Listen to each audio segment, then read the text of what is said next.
Boa noite. Os 25 reféns portugueses estão neste momento no Chipre. Dentro de instantes devem partir para Paris. O 24 Horas espera poder ainda apresentar imagens da sua passagem pelo aeroporto de Larnaca, mas as informações de que dispomos são as de que estão a manifestar reticências em falar à nossa reportagem. Os primeiros momentos de liberdade foram vividos esta tarde no aeroporto de Amman. As primeiras imagens dos portugueses em liberdade foram colhidas esta tarde à sua chegada à Jordânia. No aeroporto de Amman, mostravam-se claramente satisfeitos por finalmente terem conseguido sair do Iraque, embora se tenham escusado a falar aos repórteres. Os 25 portugueses permaneceram algumas horas no aeroporto, aguardando o voo das linhas aéreas francesas que os transportasse para a Europa. O avião partiu ao princípio da noite de Amman, rumo a Nicósia, no Chipre, onde fez uma escala de 40 minutos. Neste momento, já deve ter partido de Nicósia rumo a Paris, onde chegará daqui a pouco mais de 4 horas. Na capital francesa, os portugueses deverão apanhar um voo com destino a Lisboa, estando a chegada prevista para as 10 da manhã. Quando chegar em Lisboa será o fim de uma odisseia de 3 meses. Só esta manhã, momentos antes de deixarem Bagdá, é que receberam o visto de saída. Para os 25 portugueses, as últimas 24 horas em Bagdá foram de verdadeira angústia. Estas imagens foram colhidas na capital iraquiana, quando os portugueses, já de malas feitas, esperavam que o seu chefe de obras, João Caçador, regressasse do Ministério dos Negócios Estrangeiros com os pormenores finais da sua saída. Caçador chegou pouco depois, com a autorização final, mas entre os portugueses a dúvida só acabaria quando entrassem no avião. Esperamos até o último momento, estamos sempre na expectativa do ser ou não ser. Não se sabe. Só estou convencido quando estiver naquele lado. Mas horas depois, tudo se confirmava. Foi uma vitória pessoal para o embaixador português no Iraque, após 3 meses de negociações com as autoridades de Bagdá. A minha sensação é uma grande satisfação, um grande alívio e consciência que, em certa medida, que eu tive que estive envolvido no processo. Igual satisfação foi expressa pelo primeiro-ministro Cavaco Silva. É para nós um motivo de grande satisfação saber que esses portugueses estão em boas condições e a caminho do nosso país e desejo que cheguem bem ao encontro com as suas famílias. Mas as famílias dos 25 homens agora libertados parecem ainda atordoadas com a notícia. Nem me acredito sinceramente, só quando ele estiver mesmo à minha frente é que eu vou acreditar. Eu fiquei indecisa, não sei se acreditar, se não. Só quando o vir. Para estes familiares, o momento do ver para crer será amanhã, no aeroporto de Lisboa, pelas 10 horas. Mas para as famílias de outros 11 portugueses, a festa foi adiada. Para os que lá ficaram, resta a esperança de que o destino seja o mesmo, isto é, que após o contrato terminado, possam deixar o Iraque. No Iraque e Kuwait continuam, ao que se sabe, 11 portugueses ainda reféns das autoridades iraquianas. Há um em Bagdá e outro que trabalha na construção de estradas a 100 km da capital iraquiana. Os restantes estão ligados a empresas relacionadas com a exploração de petróleo.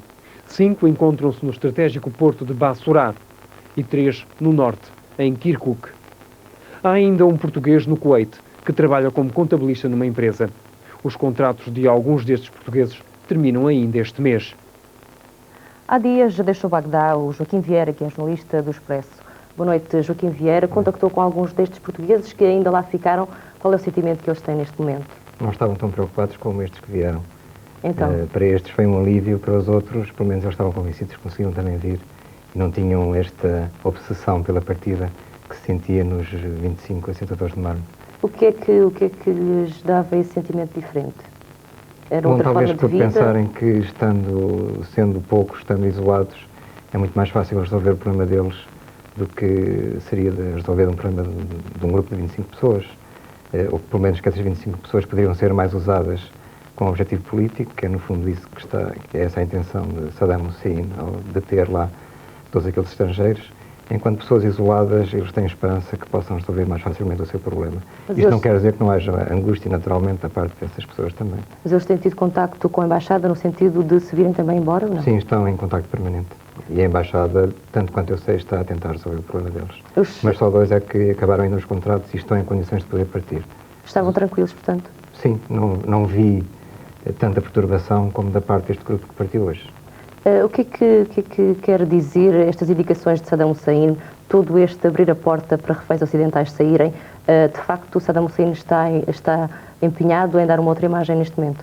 Bom, quando se está no Iraque, a ideia que se tem é que o embargo internacional vai começar a fazer refletir as suas consequências, não ao nível da vida cotidiana da população, porque isso nota-se muito pouco, mas ao nível dos grandes mecanismos, das alavancas da economia, a indústria, as carências de grandes produtos que fazem falta, combustíveis para o exército, por exemplo, se poder já há o racionamento neste momento. Exatamente.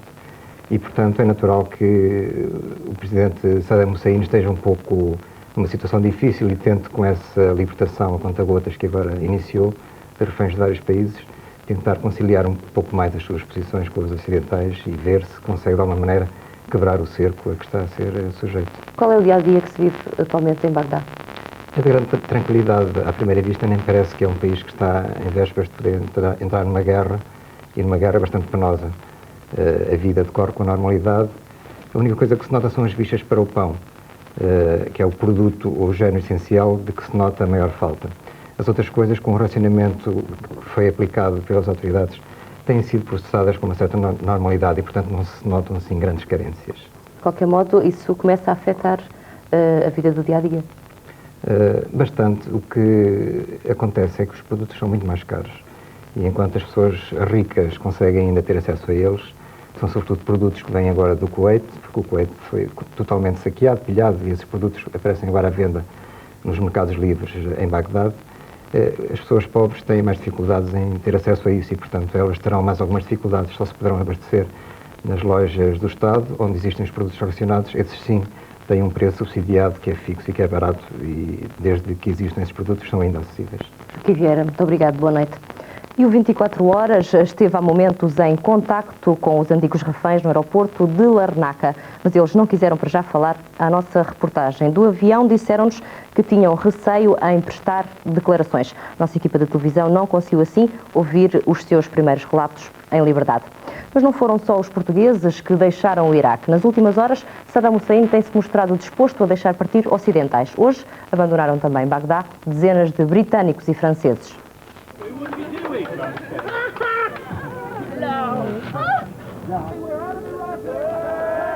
Alegria britânica a bordo do jumbo Scarlet Lady. São 33 reféns que estavam retidos no Iraque desde a invasão do Kuwait.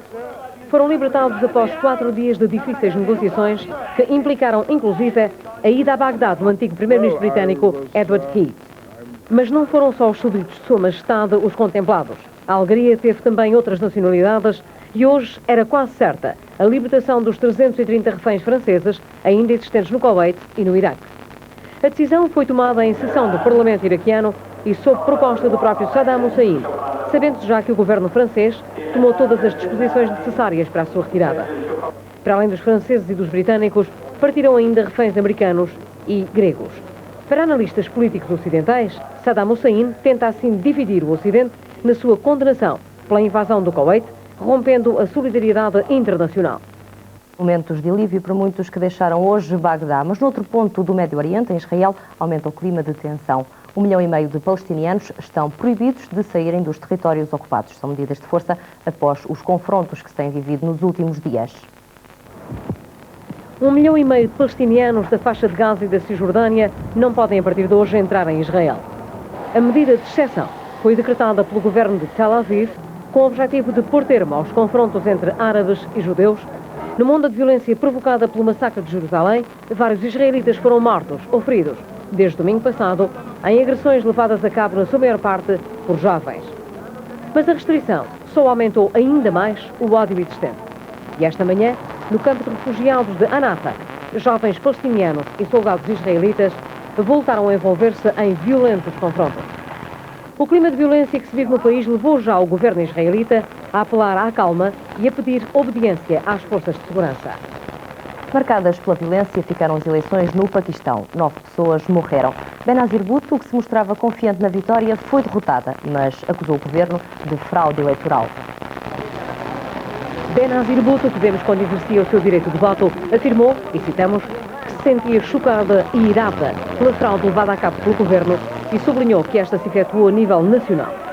Os resultados oficiais do escrutínio só serão conhecidos amanhã, mas o apuramento que está a decorrer esta noite indica que o atual governo de transição do primeiro-ministro Ghulam Mustafa Jatoi e de outros dirigentes da Aliança Islâmica Democrática vão folgadamente à frente dos seus opositores.